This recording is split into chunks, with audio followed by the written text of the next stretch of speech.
Draft Select. For our brand new viewers who have never seen these types of teams, Mega are your Thai team. They came through the LST as the Thai representative, and they have the Thai trio in Rocky, Lloyd, and G4 on the top side of the map, and then a Korean duo in Daewoo down there. Whereas HKA, obviously our LMS representative, have never been to an LMS finals, but we're the team that finally put the nail in the coffin for the Flash Wolves. They went through the Flash Wolves in the regional qualifier to be here.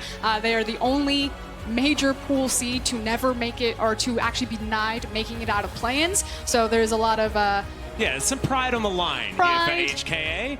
And speaking of things on the line, on the top line of your screen, as you can see right there already, most of the bands coming in, Gragas, Olaf, and Kiana, very jungle-focused on Mega's side, as the Pantheon, of course, going to be taken away. The Elise going to follow up as five junglers, in theory, have been taken off the board, with the LeBlanc from the mid lane going to be the only one to buck that trend. And I am in complete alignment here. Take away everything from Crash. You heard Ender talk about this guy on the analyst desk. While Crash isn't necessarily always set up for success, I think that he is kind of the consistent shining light on the HKA squad for me. He's not necessarily a dueling-oriented jungler, but when he sees his opportunity, he'll take it. But he is just a very solid, mechanically gifted player.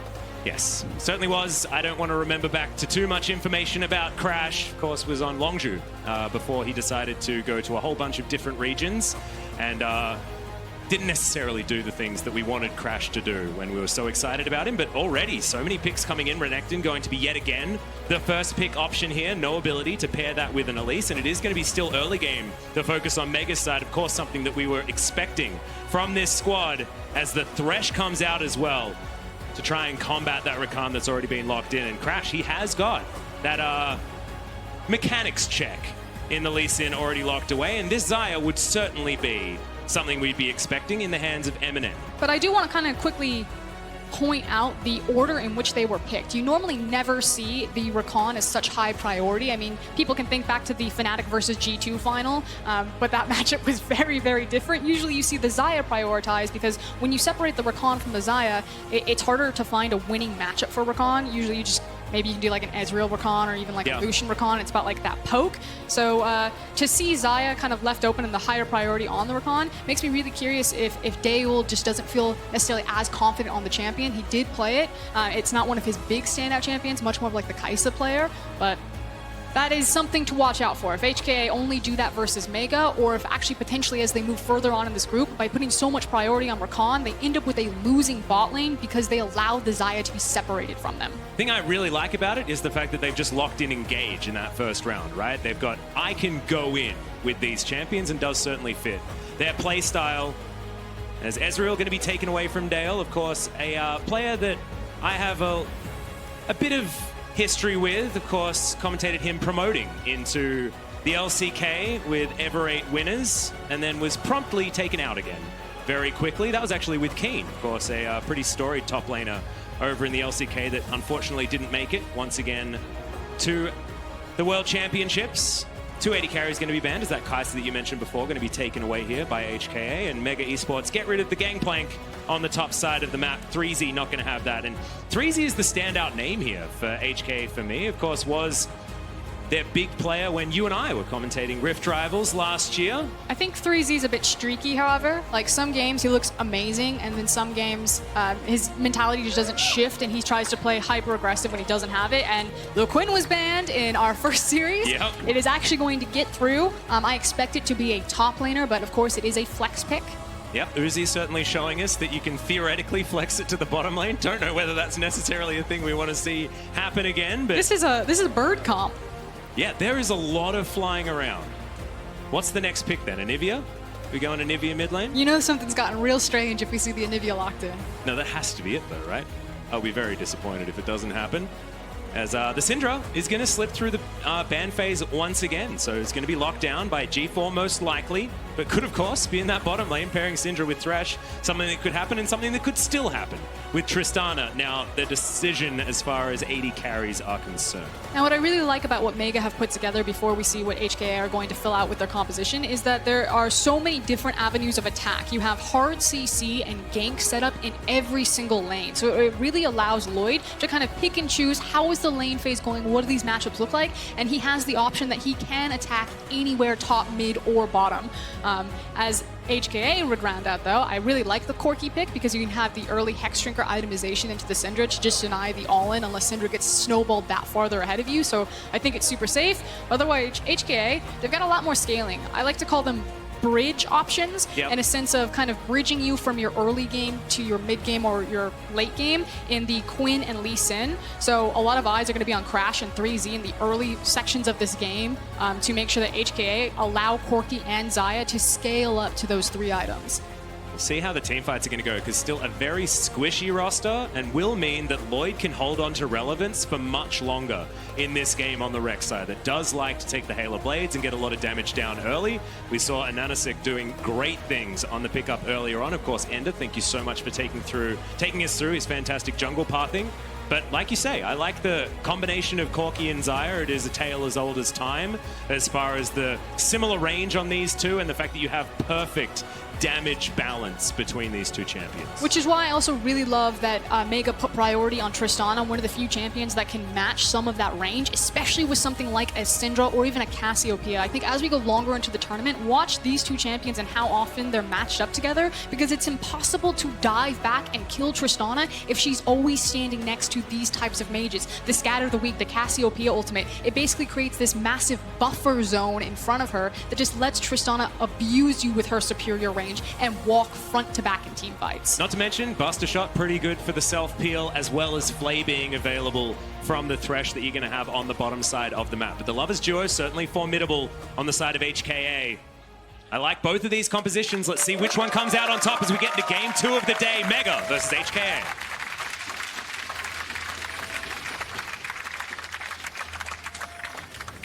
I think this is going to be one of the question answers today. You know, what... A question answer. Question answers, yeah. I like a question. I thank goodness I speak for a living. The 2-in-1 special. This is going to answer a lot of our... Man, now you threw me off. No one really knows what to expect from any of these teams. To be frank, the real talk is these regions are so lopsided. These teams come in and they smash. They maybe lose like 3 games an entire split. Now, HKA played a lot more games in the LMS, only lost to teams like J-Team and AHQ, kind of the other representatives. Dropped a couple of games. No, I think they 2-0'd Flash Wolves every single time, so never mind. But it's this idea of how good are they really? Because in their own regions, it is nothing but dominance. These are the top end of everything that you could see from the VCS and the LST. Yeah, these are things that we've spoken about before. It's like the big fish, little pond syndrome, and how much of a small pond is it that you're dealing with? And thankfully, we're going to be able to find out a little bit more about it here now as the minions finally crash in the mid lane. Bit of HK history on your screen right there. Second Worlds appearance for this squad, and we don't want to talk about their first one. Let's just move on past that. But that was with Mission on the roster, and now 3Z finds Rocky. And looking a little bit like a crocodile poacher here towards the top side of the map. Can be a rough matchup, especially early for the Renekton. But this actually might be indicative of the rest of the meta that we see through not just play-ins, but also into Worlds. If Renekton continues to be such a high priority, he's going to get knocked down a bunch of pegs against these ranged top laners. We saw it in the previous series where the Quinn was banned, the Kennen was banned when you had a priority pick on Renekton, and now you're seeing why. Yes, he's super dominant in lane, but against ranged top laners, like you say, they can really abuse him. Well, G4 going to miss the Scatter of the Week there onto Mission. Also sidesteps the sphere that goes down. Taking fleet footwork on the Corki as opposed to one of the other multiple keystones that guy is versatile to bring with, so taking a lot of respect into the matchup. How are you feeling about the teleport instead of the cleanse, though? Of course, sometimes cleanse almost necessary into the Syndra, being able to avoid the follow-up sphere for the extra combo damage. As the hook is going to land bottom side of the map, good play back there as well, but Kaiwing not going to be too worried about the situation presented. I think the difference between taking the teleport summoner and a combat summoner, something like either the ignites, the cleanses, the heals, things that either help you prevent an all-in or look for an all-in. It's just about how you get pressure in the lane differently then. So Corki and Mission will be able to get pressure by kind of cheating backs, getting onto the field when his opponent is kind of walking back to lane since Syndra opted for the heal here. And then it's a question of what does he do with that extra time? Is this a TP when he has access to a package? Is this using a package on one side and then TPing back to his lane? So that's what we need to keep track of with a summoner spell like that. Or if he just gets blasted because he eats a Scatter of the Week and then gets knocked up by Lloyd and dies, probably going to wish he had that cleanse. Yep, 3Z, he's going to have lane priority here, which is why G4 wasn't able to exert dominance, and it looks like this blue buff isn't even going to be touched by Lloyd, going to concede that, and the idea of a Hail of Blades Rek'Sai conceding anything is a really weird thought for me, and he's going to move back and prove us wrong anyway, so just delayed a little bit there as far as that particular camp's take. And another hook going to land on the bottom side, but it's going to be turned into an engage opportunity. Good buffer there on the rocket jump. And Diol going to be absolutely fine. I think when you're playing Thresh, you kind of have to think about the idea of kind of multiple rotations through your spells. I know a lot of times in solo queue, people will just play the Thresh like, okay, I'm looking for the all-in. If I find that hook, I'm absolutely taking it. We're killing him here and now. But in professional play, it's a lot more slower. It's usually kind of the third hook is the charm, especially when you're playing around the windows of the attack speed steroid between Xayah and Rakan. You'll see Thresh look for the hook, trade some health down. He'll hit one eventually, Atlas, I promise. I'm waiting, man. I'm waiting. He'll hit the hook, put some trade damage down, and then they'll wait out the steroid from Xayah and Rakan and kind of look for these little trades. Well, see whether Pop gets in position to land another one. So far, his eye has certainly been in, as that's a great use of the Vault there from 3Z to get out of the way of the Ruthless Predator. And Rocky going to push a minion wave into this turret and possibly buy himself a back timing. Actually, the farm looking pretty good here for the Croc.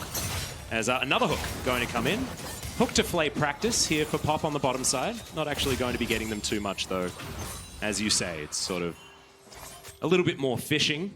And even though he's landing them, he's sending them back. I think it's also just really hard with the Keystone from Rakan to make any of that damage stick. Because you can see it's Thresh Death Sentence into Flay, into Auto Attack, into Trist Auto, into E. Yeah. And they're like hoping that that's enough. And then Rakan's like, I just throw my Q, get some health back. Guardian comes through. Totally fine.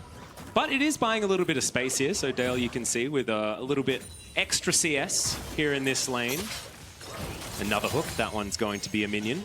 Not exactly the kind of prize that he wanted to get from that particular ocean. Also nice that Pop took the coin if he's going to be throwing out Qs like this and looking for these types of trade patterns. Not only for obviously the gold coin, but for the mana coin to keep him topped up so he can constantly look for those Qs rather than relying on some of the other advantages from some of those support items. Well, that's going to be another buffered rocket jump. Pretty textbook as far as how to deal with the Rakan on the Tristana. Feeling pretty comfortable here as both junglers paid a bit of a visit, but otherwise not too much going to come from it. 200 gold is going to be the lead here for Mega in theory, but basically means nothing at this stage. We'll see whether the Rek'Sai can find something now as Flash play? Tunnels on forward. That's going to be that flash play that you were talking about, and Lloyd going to be flashing as well. Another hook going to land as First Blood comes on over. Dell was looking for the reset, but decides not to go too far as Crash was making his way down. Great start for Mega. And really good timing from Lloyd right there, making sure that the wave was finally about to push back in towards Mega, so he had the opportunity to look for that gank and then just found the hole in the vision. Really clean stuff. Now Lloyd going to go back into his jungle feeling much better. I think that if Crash is going to pay another visit, it's going to feel a little bit better if you're Lloyd as we have a look at this one once again. And it's just the fact that HKA didn't respect standing on that side of the lane when they didn't have vision. Now, to be fair to them, their jungler had just been down there. So ships passing in the night, it was a 2-second difference of, yeah, we're totally fine, or at least just check this bush. Nah, you weren't fine. Yeah, very much not. I loved Lloyd's sidestep at the grand entrance there as well. Just really well mechanically played, straight into the flash, locking down the Xayah. So this means that Dale's going to be even more comfortable. And kind of focusing on Lloyd a little bit. Did you just say Dale? Well, it's basically Dale. It's hard for me with a... Do you know what we call him? We know it says... We just called him Jewel. We know it says Duel. Yeah. We've heard it is pronounced Daul, so we can read. We're just trying to. We're trying to read it correctly. Twitch chat's freaking out. Yeah, exactly. I'm just going to call him Dale, apparently. So G4, Lloyd, and Rocky have kind of been the core of, I think, international appearance from the LST. And yeah, going all the way back to the Bangkok Titans, yeah, right? C forever. And Lloyd in particular, this guy has position swapped multiple times. Was previously the ADC, has now swapped back into the jungle. So obviously kind of like the core of C as a region. And it's always nice to see him return to the stage and see a familiar face, because every time I'm in planes, I'm like, okay, where's G4, Lloyd, and Rocky? I'm ready to see these guys again, take another shot at it. And unfortunately, last time we saw them at MSI, they went 2-4. They did take a game off of Vega Squadron, who ended up kind of being the team to beat. So they did kind of rise to the occasion finally. But a lot of their fans felt the sentiment that you didn't get to see Mega's playstyle, that they went to an international stage, they had a brand new jungler, and they kind of choked or they fell apart. So this is, again, that redemption storyline that we're talking about, that we actually just want to see Mega play their style and represent their region with pride. Well, if you're an Oceanic viewer, throughout the years, of course, you will recognize G4's name, but probably not with as much happiness as you there, Frostgrim, because he's denied our teams so many times. I was with you on that cast, Chiefs versus Bangkok Titans. You cried. I did. It was devastating. That was our year. What was that, 2016? Yeah. Oh, it was tough times. It was really tough times. And after a 2015, that was also very difficult for us in that particular office, but I digress. Package delivered to the mid lane, as Mission just going to be eliminating minions with it.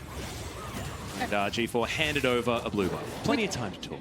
We talked about some of the itemization choices that Corki could have as a possible pick into Syndra as we see her rise in prominence in plans so far. And he's opted not to go for the Hexdrinker and said, yeah, he does have the health crystal and the component of the Phage. But I think he's actually just kind of testing his luck, wanted to see how the lane phase would go. And he's like, I'm not actually really feeling threatened by G4 here. He's not hitting his Scatter the Weak. He's not laying down, making a lot of that damage stick. And so probably opting to not diverge his damage by looking for that Hexdrinker early and instead going straight towards the Trinity. And also going to be much more difficult to hit because now has Rage passive and the Fleet Footwork, so a lot of extra movement speed here for Mission. But is going to be potentially face checking a jungler and mid laner.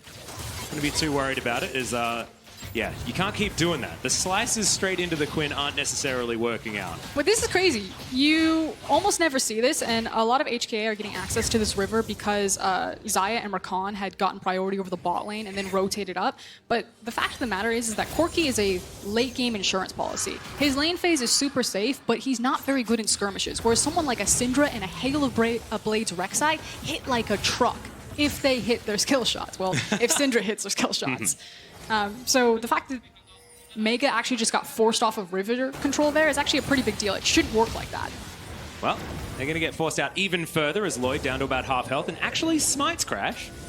Interesting. He's trying to dodge a Q and does so very nicely. I don't know whether he necessarily need to. Not very many friends around to help Crash out there, but maybe Lloyd just without enough information. Bottom lane going to move on back here for HKA, and we've got a back timing for Mega. A possibility for this Mountain Drake if HKA want it. I'm going to be frank here. Crash just completely bullied Lloyd out of the jungle. And I think a lot of that was on G4. I think G4 needed to collapse. Now, G4 was getting zoned away by Mission, throwing out those rockets, but I think G4 needs to be a lot more proactive and a lot more aggressive here. He is the firepower of his team, especially as a level 9 Syndra. If he hits you, he will chunk you out of the fight. Well, we'll see whether he can hit this one as he throws down the orb. Valkyrie now on cooldown as the rest of HKA moving on up. We've got a teleport to come in. Mega are committing to this fight. Good stun is going to land. Stolen is the Mountain Drake, but the kill is going to go over. And Lloyd is already dead. Disengage options now as 3Z. He's already flown down. The Skyfall's coming in as Rocky just copping auto attack after auto attack. Over the wall there with the slice, and it looks like Mega should be able to make their way out, but Harrier should be proccing yet again. No, not going to find it.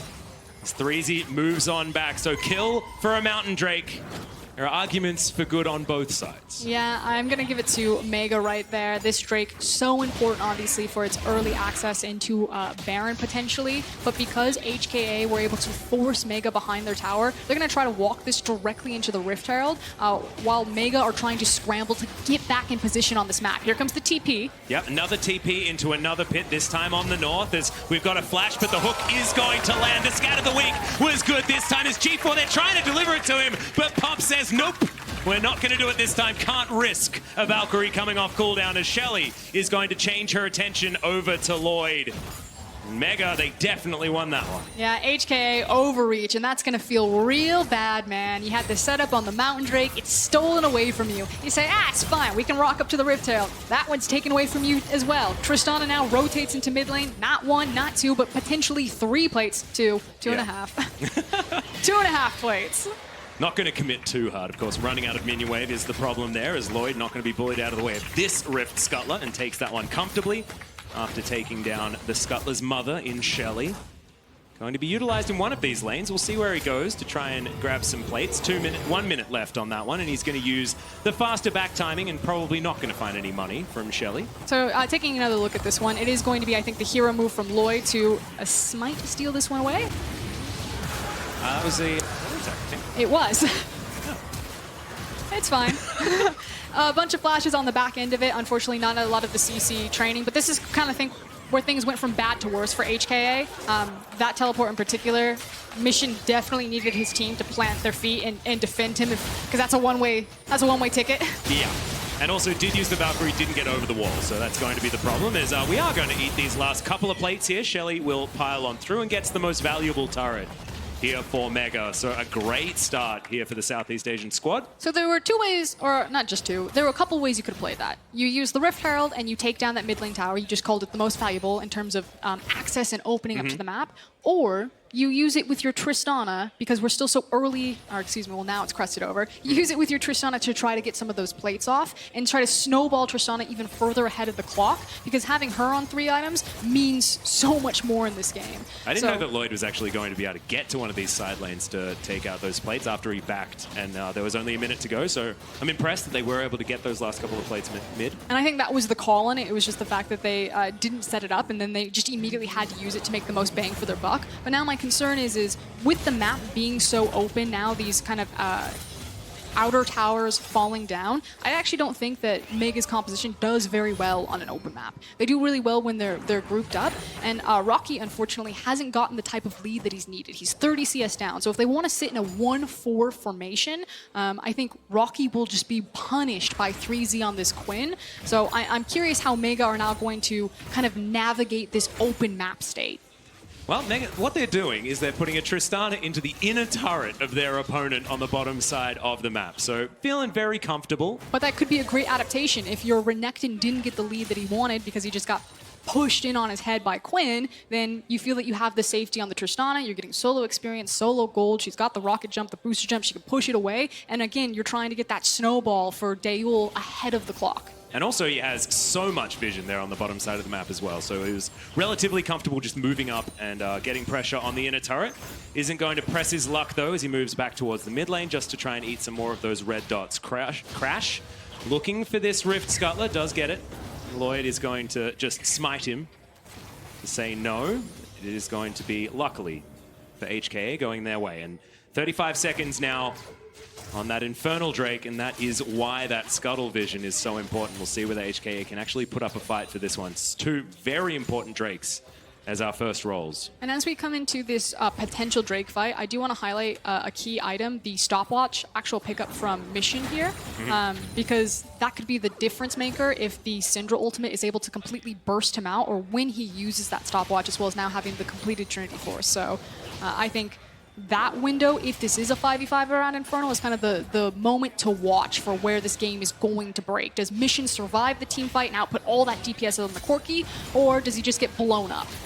We've currently got a Zeal instead of a Rapid Fire Cannon as well, but Pop already taking so much damage there in the mid lane. Gets the heal out from Dale as well, as we've got a fight on 2 fronts. Lloyd taking a bit of damage, looked like he didn't notice as he starts off on these Raptors, and now HKA, they're going to poke the Dragon and see whether they can actually secure this one. Remember last time it was stolen away from them, and they're not going to opt in for that situation yet again. But you can see they didn't set up their lanes correctly. HKA, they assist ping on the mid and the bot wave. Mega have priority in both bot lane and mid lane, which will give them a faster access and rotation into this river. They can now try to clear out this vision, potentially set up a trap, start the Infernal.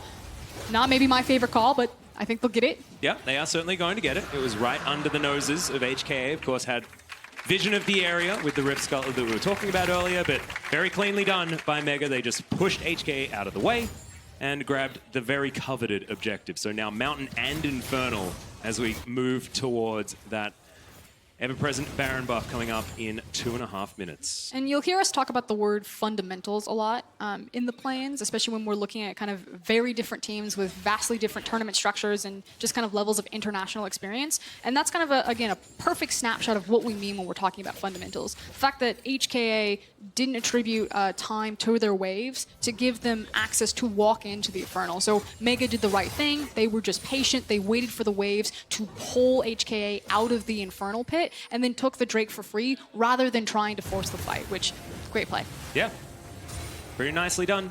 18 minutes now on the clock as we're looking for another objective. 3Z, he thinks that it's going to be Rocky.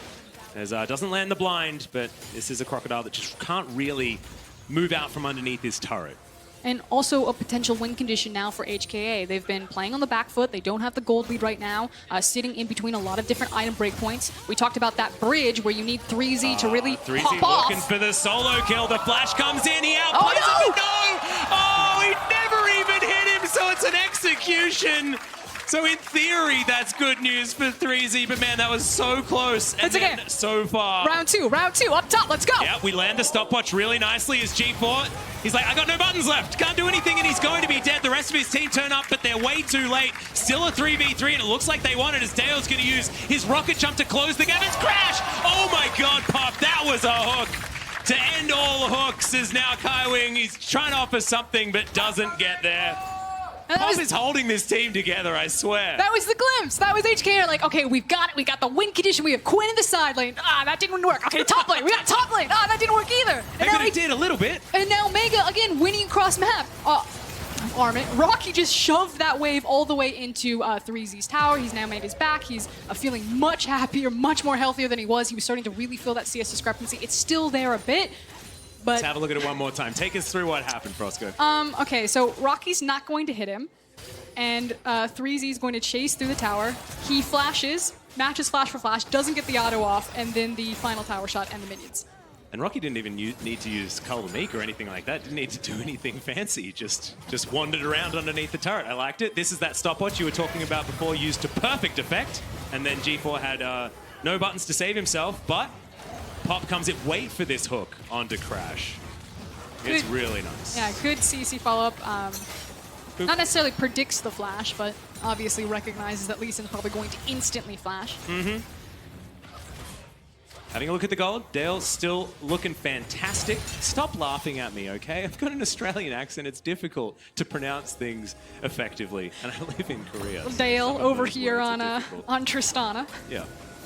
But he's 1.4k ahead. This is a Trist that's feeling real great at 20 minutes into the game. Yeah, he's almost completed his third item. Mm-hmm.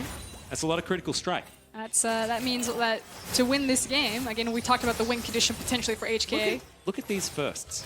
Well, that were not they were not his stats. I watched in the LCK. Let me say that. A lot of Mega improved in summer, and it's just Mega punching down. But the crazy thing is Mega weren't even considered the favorite team to be here. It was a team called Win.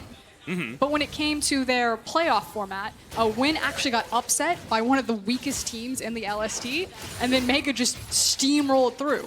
Yeah, it's like they sort of, there was a turn-off that Win took, and it wasn't a great one. It's like, you know how you look for that shortcut, and then unfortunately it's actually just a brick wall? Like, damn. Well, maybe, you know, better luck next year, 2020. Maybe the vision's going to be stronger. Rocky's hugging his tower. He's like, I've got it. Yeah, this is my best friend. Outplay this one. Just needs to hit an ability on him this time. That's all he needs to worry about. So what I would like to see HKA actually do is decide that Xayah and Rakan will be okay in this mid lane to hold it and wave clear, and actually team Crash up with 3Z and try to continually punish Rocky. Now maybe they're a bit gun shy because that dive didn't work very well, but I still think that that's an opportunity of avenue for them to attack, because if you're just forcing waves back and forth, you got a Xayah, they got a Tristana, like, I'm gonna call it execution based on who's going to outscale there. So I think that they could be looking for side lanes to attack, which you can see that Mission is getting some work done. He is certainly attacking a side lane. He is very, very deep.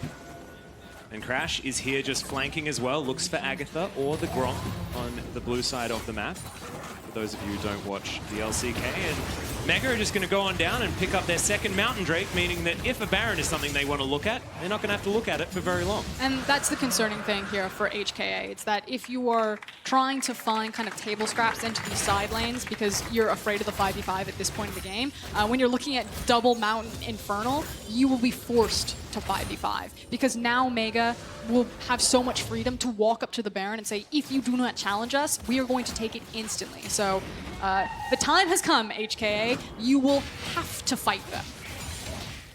thing I'm scared about, right, is that this is a really squishy composition on HKA's side, but it's not necessarily a burst composition. So how are they supposed to navigate team fights if we get to a later stage of the game, even if they do theoretically have a lot of scaling DPS on this squad? I mean, I think right now, so much responsibility is put on Mission, actually, especially if we're fighting around this Baron pit. Corki does super well with his long range, that as long as he has the vision and no one gets on top of him, he can really kind of be that one-man army to dissuade people. And then from there, it's Quinn and Lee Sin looking for divide and conquer. Separate people, try to find some of that. I mean, I agree with you, it's not necessarily burst, but just to separate someone out and kind of pick off the weak.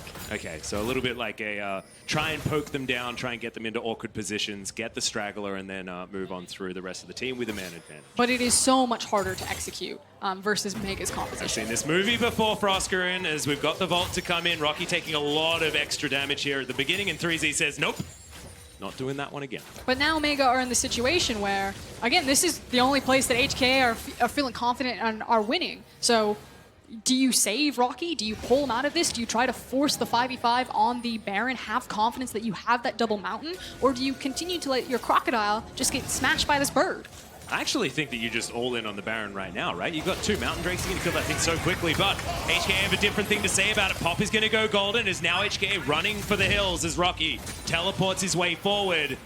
And that has to be, that's the trigger. Rocky just pulled the TP. You can see Quinn is going to town. Yeah, completely committed on the outer turret on the bottom side, so this Baron down to about half health. We're trying to get there. Flapping our wings as we're trying to get forward, but Lloyd has to go golden. G4 flashing over the wall. Crash gonna get out of the way. Quinn's here. Of the week, and finally 3Z is going to arrive, and that's because they peeled away from the Baron, trying to find kills that they didn't manage to get. Mega are in trouble. Like you said, they were trying to find kills. They couldn't find them. They burned all of their cooldowns. Mega tried to go all in. They tried to be bold. They tried to be confident. They tried to force the Baron, and it burns them really hard. This is exactly what HKA needed to continue to stall out this game, to continue to buy time for Corki and Xayah. Yeah, I really thought that 3Z had overstayed his welcome there on the bottom side of the map, maybe greeting for an outer turret when he could have been defending the Baron, but they made the right play. Crash was there threatening to try and steal away the Baron.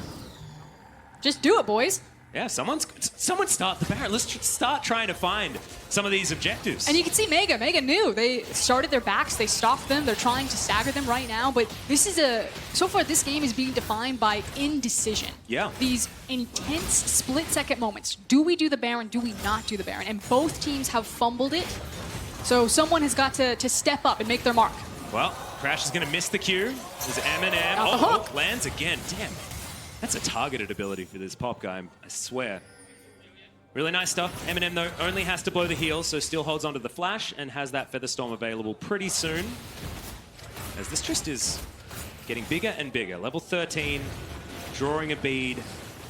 And that range is just extending. This team fight is looking scary because Mega can just fight front to back very comfortably with this composition. So Mega are in a situation where they're playing now without teleport. So as soon as Rocky is down there, they're playing without a numbers advantage. So they have an opportunity where they're going to get another crack at setting up this Baron, but it's going to be harder to do now because they don't have access to the Renekton. And then they're running out of time. You can now see the experience difference between 3Z and Rocky. We've been watching him just punch down on Rocky all game long. So this is your window, your shrinking opportunity. 3Z will eventually break this. Mega might be forced to make the decision on the Baron again.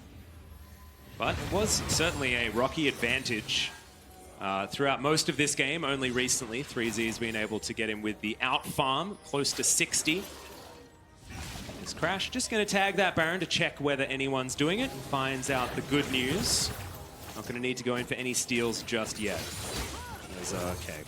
This is on repeat, pretty sure. I wish Crash would actually just walk down there, or even better, Mission, because he's got TP. But this could certainly happen. If Crash is going to be bottom side of the map, the Baron should belong to Mega. As Sonic Wave now on cooldown, not going to find the stun once again, is G4. And that means Mega are going to pull away. Rocky, oh, he stepped a little bit too far. Blade of the Ruin King comes forward, trying to get as much health back as possible. But once again, 3Z not going to bite off more than he can chew. So your two options if you're HKA and playing kind of this map formation is that you send down Mission with 3Z because Mission has the TP, and you actually just kill Rocky and then force the tower. And you're no longer playing to defend the Baron, you're playing to kill the bottom inhib. Or you send Crash down there. and you think that the poke damage from the Corki is able to dissuade them from the Baron. I do agree with you, because it's double mountain, probably better to leave Crash there to look for the potential steal. But if we just keep lining up in kind of this 1-4, I actually think it means less for Mega. Like, I still think that HKA's composition harder to execute, but I feel like they will be the superior, more experienced team, especially in these types of scenarios. So Mega is getting hard stalled out here. They cannot figure out how to break this problem of wanting to get this objective, and they are unsure how to continue to move their advantage in this game without Baron. My main takeaway from that is the fact that they have a lot of options of things that they can do, and they're not doing any of those things. And we just like something to be done, you know, some sort of decision to be made in this game, because just slowly but surely farming out side lanes isn't necessarily good for either of these teams. Because HKA, I like that you talk about their composition and how it's played in the late game, because it's a finesse comp, right? Like, you don't have a front line. You need to use your poke damage, you need to use your zoning tools, and you need to use your flank potential in order to make it work. But there are only very select moments that you have to carve out of this game, and they're not necessarily doing that either. So there's certainly some criticisms on both sides. And I actually don't know where the breakpoint's going to be between Renekton and Quinn. It could just be that with Rocky's... Surprise, surprise, a lot of burst damage as G4, of course, is going to be there. It could just be with Rocky going away from the Spear of Shojin build and instead going just like straight tank, that eventually 3Z just loses the ability to kill him, continues to farm up there, but the Renekton's just unmovable. Well, Kaiwing looks for the grand entrance, doesn't get there, as Mission now throwing rockets over to the side as 3Z has found Rocky yet again. Now, with the ability to block some of these crits, certainly good for the Crocodile. You saw not taking as much damage, but still has no way to fight 3Z if he just stands there or tries to fight back. And we are super even. It is 30 minutes, about to tick over, and it's 200 as far as the gold. This is extraordinarily close.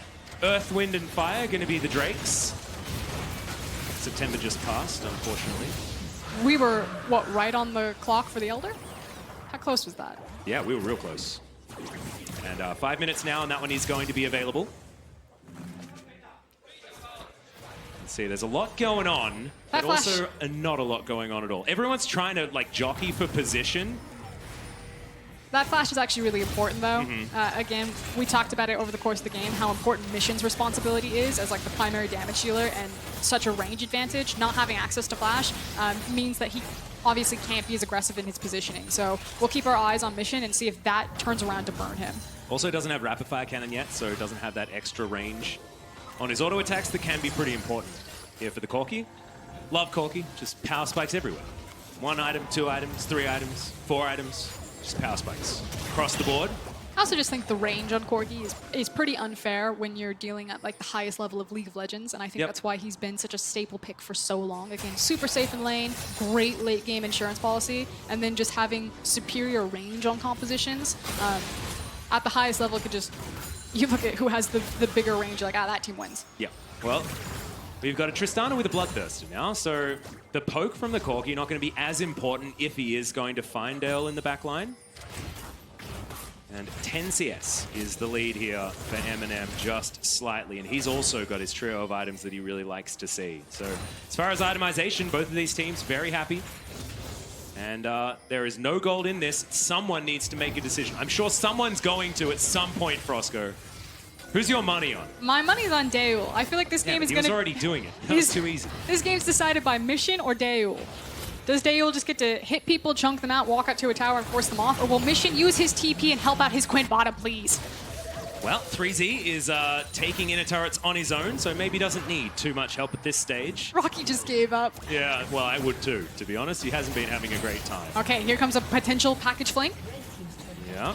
I don't think he's going to do that one. Yeah, the Corgi taking on a little bit of a walk here. Make sure you get that exercise in if you're going to be playing that skin as Lloyd. He's barely missed by that one. He's playing middly right now on the An inhibitor turret fell down. 3Z now going to try and kill the Crocodile and should be able to do it very comfortably. And if he doesn't kill the Croc, he will kill this inhibitor. There's now the slice, the dice, the vault. And no, Rocky, you're not doing nothing. And 3Z's just abusing this matchup. And the problem is Mega can't make a decision and therefore there's nothing to be gained elsewhere on the map. Yeah.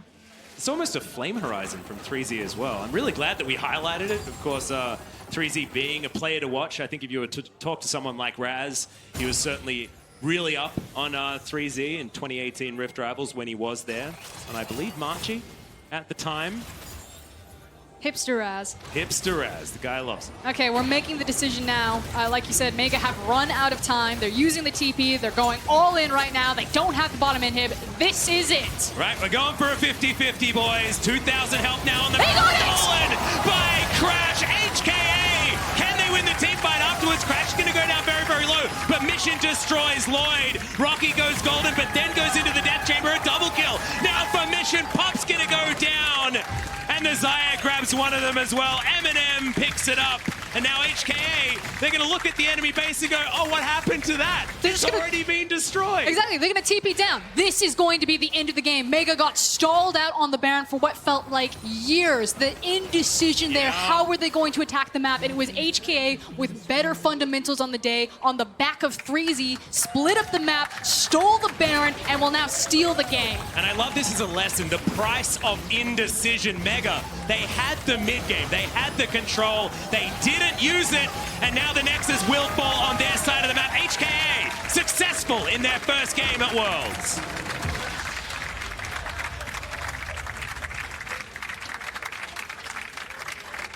That one was a doozy. That was a doozy. Certainly unexpected with how the mid game went.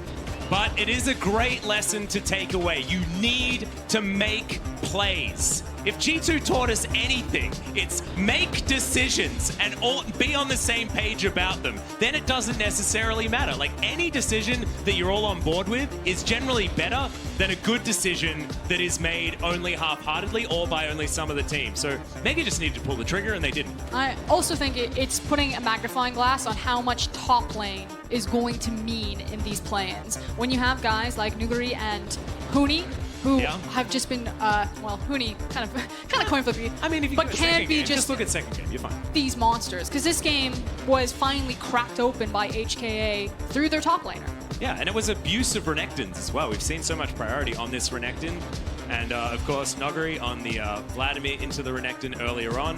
Renekton just didn't have the range to deal with him, even though the matchup is a little bit better. Quinn versus Renekton, though, is awful just all the time. You're just never going to have any real moments to get ahead in that matchup. And despite the fact that Mega did get the game to a position that they wanted it, they just weren't able to make anything happen. And then by just war of attrition, 3Z walked into their base and killed inhibitors. Just watching the guys walk through. Nah, yeah, I agree with you. I think that there are definite tape to go back and watch. They got a little bit lost on the stage. I think they'll find their way. It'll be fine. I got a little bit lost, to be honest, when I was here for the first time. I was really excited. I thought I was about to get a high five. Hey, that's true, maybe. Oh, we missed out. We were too busy talking about their victory. I think this is a series where both teams will go back, watch the tape, and it's pretty clear kind of where some of the errors were in terms of Mega really tightening up their setup on the Baron.